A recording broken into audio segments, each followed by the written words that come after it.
পুরো দিন আজকে আমি সকালে চিংড়ি মাছের মালাইকারি করবো। তার জন্য পেঁয়াজ বাটা, আদা বাটা, জিরের গুঁড়ো, ধনের গুঁড়ো, নারকেল কোচানো দিয়ে মশলা ভাজছি।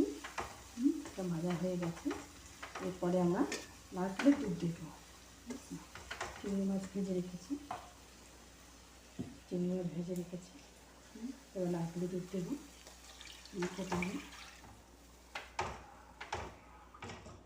এটা ফুটে গেলে তারপরে চিংড়ি মাছগুলো দিয়ে দেবো।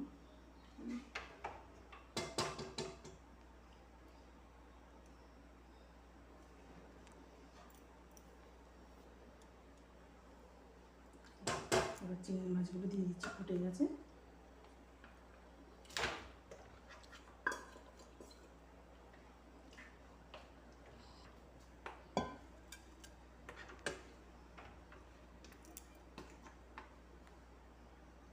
এরপরে হয়ে যাবে, একটু ঝোলটা একটু ফুটে গেলে চিংড়ি মাছের মালাইকারি হয়ে যাবে।